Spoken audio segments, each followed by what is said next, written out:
This program is rated PG. It contains themes and scenes which may not be suitable for very young audiences. Parental guidance is advised. Be advised that the views and opinions of the hosts and guests do not reflect those of the station.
Hello and welcome to Iking Live. I'm your host, Iking.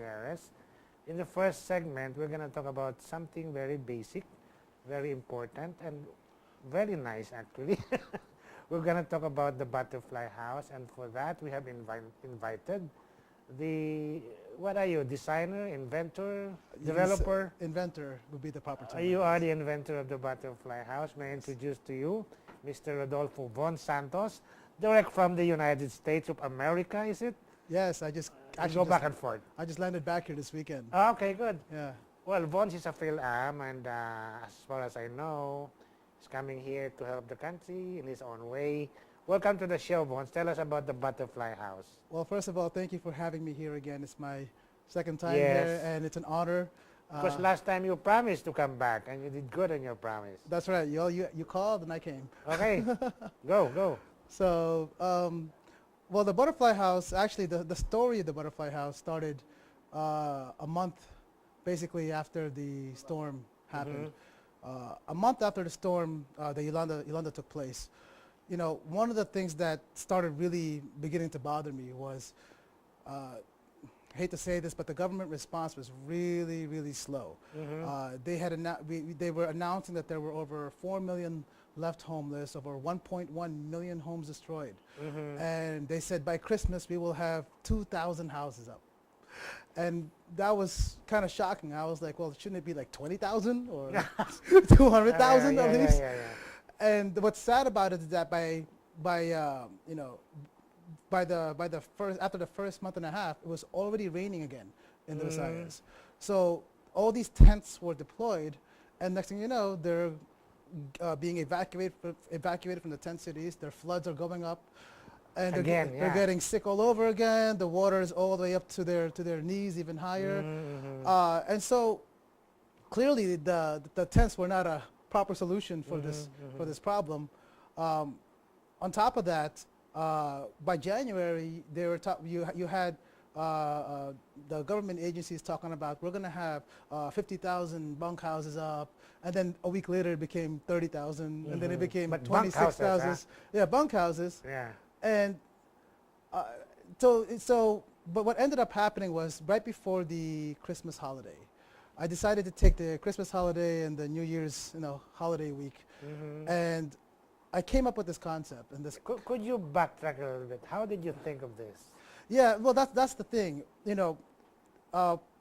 Prior to doing this, I also have for many years participated in other housing organizations like Gawat Kalinga. I've helped to, I've raised funds in the U.S. I've done things where, so I'm very familiar with the housing development NGOs type of work. But one of the things that I knew, as a matter of fact, was that, well, you have an organization like GK, one of the largest housing developers, but they've only built 75,000 houses over a course of maybe a decade and a half. Habitat for Humanity, same amount of time, a lot less. Now, both respectable organizations, and they do a wonderful job with the community. And they on top of housing, they have values formation, they have all those things. Yes. But at the same time, that's 75,000 over a decade. We need $75,000 now. So, so the model was something where I knew that we would have a hard time responding to with the volume. And so I added that factor in terms of there was a lack of history. And then I basically wrote out these factors. And the second factor was the fact that there was a shortage at the time and now of skilled construction labor in the disaster areas. You know, first of all the wealthy ones would get all the construction laborers first to fix their houses first, and at the same time, skilled labor was running short. So, and the other portion of it was what I didn't understand was the fact that we have around 20 typhoons a year. We have multiple disasters on an annual basis. Right before Yolanda, let's not forget, just a month before that, there was Bohol, who had a massive earthquake, and people almost forgot about that whole scenario very quickly. But what was strange was I couldn't understand the fact that our response was to build a brand new set of bunkhouses at every location there was a disaster. So a storm can happen anywhere in the Philippines, and meanwhile we have to build a brand new structure every single time. Each time it happens. Each time it happens, and the construction process is not a fast process. There's this bidding, there's the material resources. So after painstakingly looking at several options, my original options were not necessarily to build the butterfly house. It was to look for support. So I was looking into container houses. I was looking into pallet houses, all different types of ideas, but nothing really seemed to fit the formula. So this idea did not come to you instantly. No, it was look around, okay? there was a few weeks of frustration, right? But then it did come instantly. There was a moment of epiphany when basically it basically just kind of downloaded in my head, and I said, what if we can make a house that required no construction on site, can be mass produced in a factory, right, and still be low cost enough so that it even beats the affordable, beats the standards of the current bunkhouse solutions that are going on out there. So I want it to be cheaper than bunkhouses. I want it to be faster. I want it to be better. And what ended up happening was I literally woke up at 3 a.m. I just started. I literally had this idea, started sketching it on paper. I ran into my next room. I found some old cardboard box, took a knife, took some duct tape. I started cutting it out. I started making a little model. I started showing my friends on Skype, and they were like, "Man, you're going crazy." But it was so inspired moment. I was so inspired at that moment. It was so I was so animated by it that literally I spent the next 48 hours on my computer just literally designing this thing. And then I asked my staff to go and look for a small lumber yard. So I found they found this lumber yard in Angono, Rizal. Basically, it's this door maker who had some space that I can rent for 1,000 pesos a week. Right? And what ended up happening was I found some resources. I hired some guys, and just by luck, there happened to be a steel depot just 2 blocks down from this place. Providential, probably. Yeah, literally, it was so close. And so I became friends with them, and they allowed me to just buy directly from this depot, and I started building this house. Now, what was funny was I had talked to a couple of engineers, some support people, but the reality is, one thing you learn about doing business in the Philippines, they have to see it to believe it. And so I knew that my first real step was to actually just make a prototype. Just make something that people can see that it's possible. In fact, to be quite frank, I didn't even know if it was possible or not. You had to convince yourself. I had to convince myself that this thing would actually work. But I remember when the house started folding, we had made the frame, and it was only 4 days later that we had actually erected the structure. I remember looking at it and said, "Oh my God, what did I just build here?" And it was quite a humbling experience, because I really felt that it was a divine intervention. It was a divine touch. It really felt that way. You were very quick. You You ran out of sight, and then there you go. Right, right. And what was funny was I took this concept. Right afterwards, I decided to go to Iloilo. We're showing some footage of it now, Vonz. Oh, great! Yeah. So this is So, footage of our. Tell us about it. You're cutting. This is the footage of our factory in Cebu. They're actually making butterfly houses here, and so you can see this is a. So I guess this is an image of one of the houses being erected. So it's an actual factory now. You're making Yes, I partnered up. houses there already. Yes, absolutely. We're actually we're doing this. As a matter of fact, back in January this year, I had went to Iloilo. We had talked to the governor. We had talked to several people in the in the disaster-affected areas. And the thing was to see whether this idea would even be accepted in the first place. When I went there, I remember they were telling me, "Oh no, we have already lots of housing proposals. We don't need any more." But then I said, "Please give me 10 minutes just to show my video."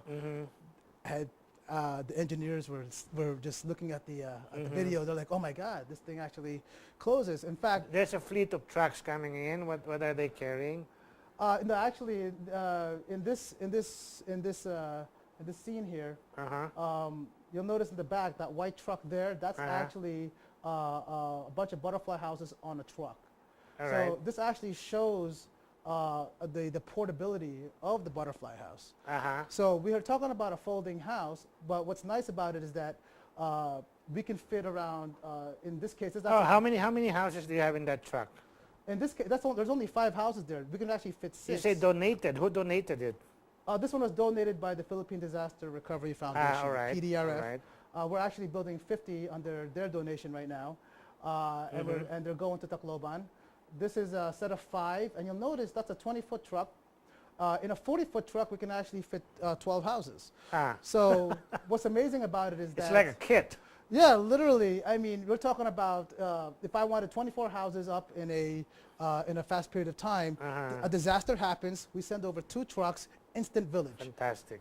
And so what's key about it is that when you look at the tents and you look at the bunkhouse, one thing you know is this. You realize that if you give somebody a tent here in the Philippines for a disaster scenario, it may be years before you go back to them. Yes. And that was one thing where I knew that once you give them something, they kind of forget about it. Oh, here's an example. They're unfolding it. Is that what you call it? Unfolding it? Yes, this is the butterfly house being opened up. Yeah. Full steel frame, as you can see. All right. In this case here, there you have a bunch of guys. Literally, just they plop the house down right on the. We have concrete peg foundation, so even the foundation is sturdy, but also removable. Wow. So you're talking about a very portable unit and a low footprint unit. So you could actually move it later, like bayanihan. That's exactly right.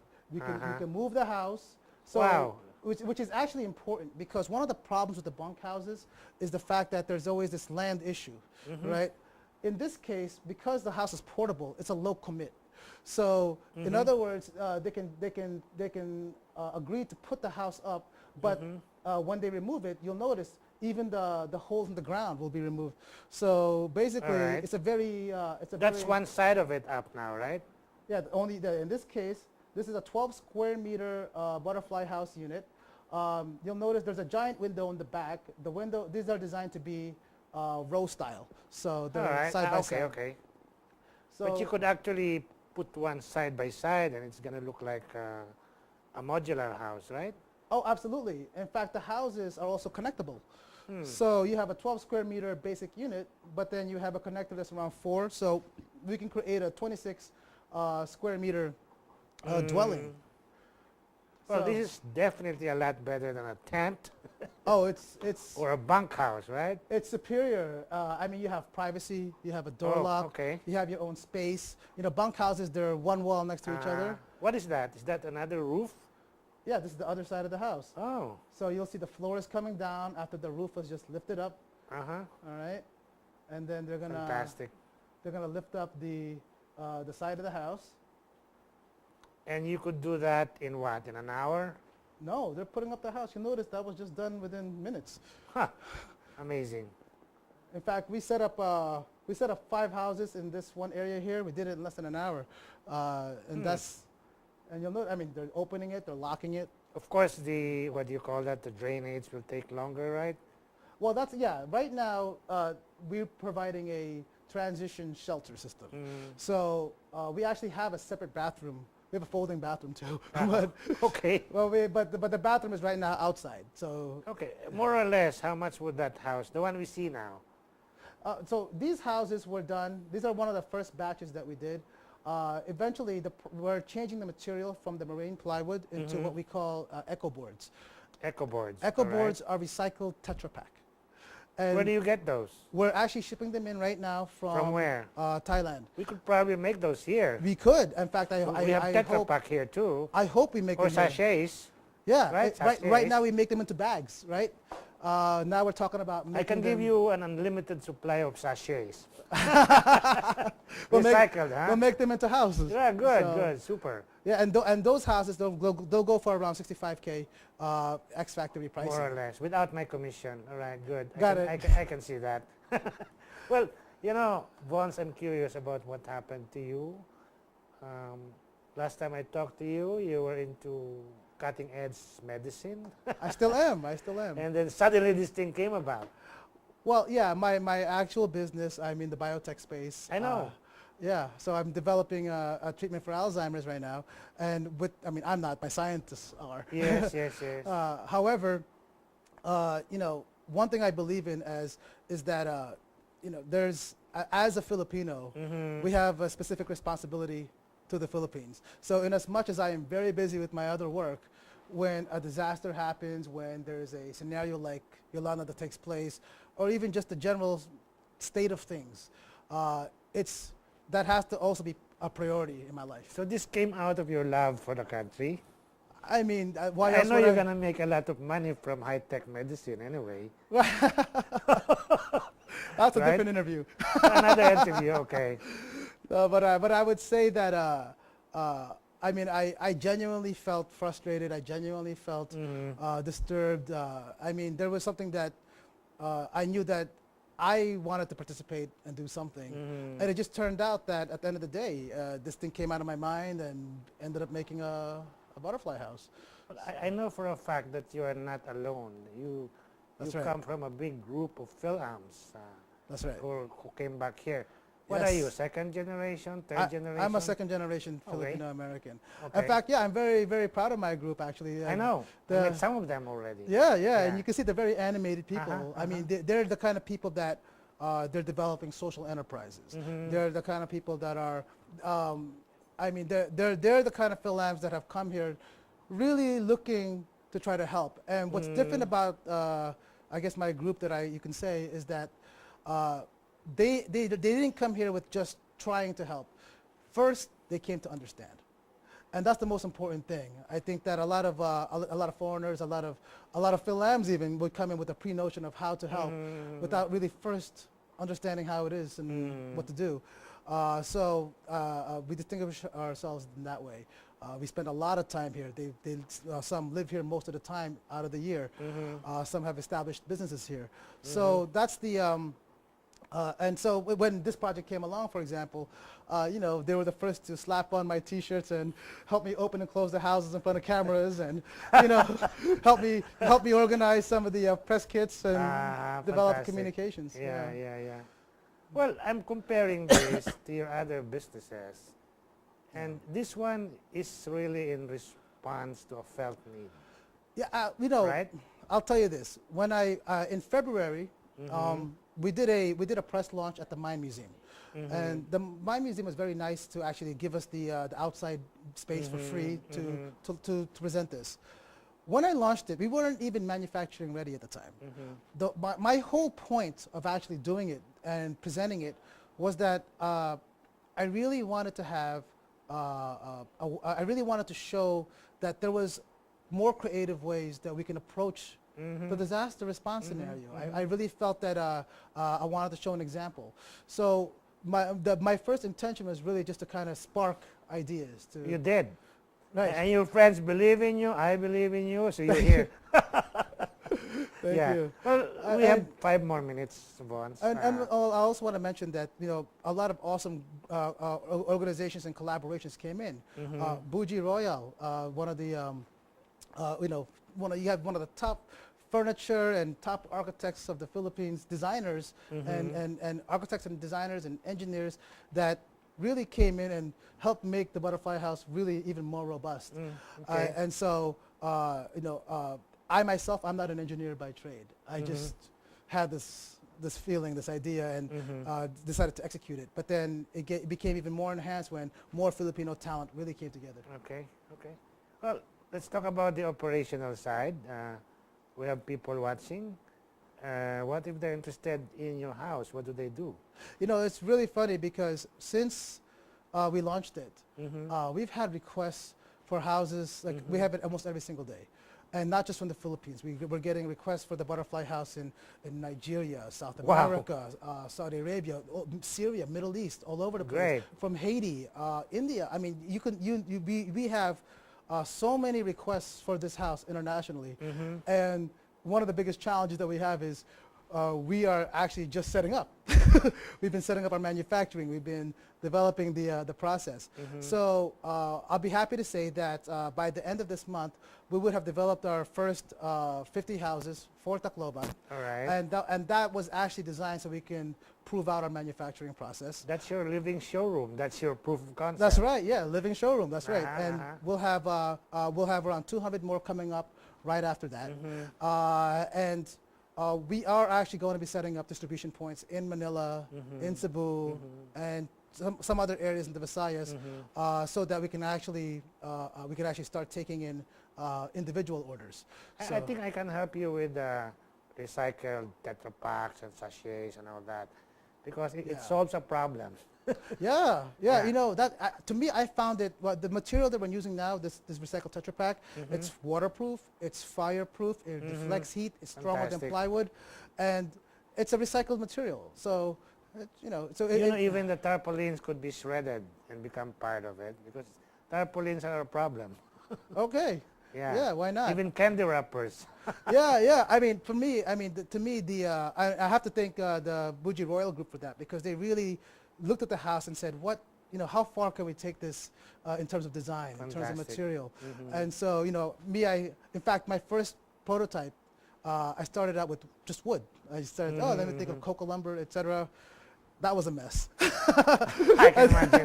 But you did it. Yeah, but then we moved over to steel. Then we used wood, and then now we have new materials. We're working with Japan and Asahi for fiber reinforced plastic as part of the house. So different types of innovations are coming out of this thing, and what's actually kind of scary for me even is how fast it's happening, because I think I've sparked something in these people. So. But the way I look at it, it's not just for disaster housing. It could be Yes. for normal. Is that what you call it? Normal housing. Commercial, yeah. Commercial housing. Yeah, right now. You do have models for classrooms and clinics, right? We have actually a couple hundred requests already for business use, pop-up stores. In fact, one of the applications that we have for the Butterfly House is actually we're making a bigger window for instant sari-sari stores Great. for businesses. Well, we have less than a minute left. Vonz, you have the floor. Talk to the world. Talk to the country. I want you to address, because there are other parts of the country that have been hit by disasters. Yes. Don't forget Mindanao. Absolutely. So speak out and call on them and offer what you got. Well, actually, I'll make the call out. The Butterfly House concept is it's a system designed to be proactive, not reactive. The whole point is that we can come together and actually develop a solution where we don't have to wait for the next storm, the next disaster, the next thing before we actually build the houses even.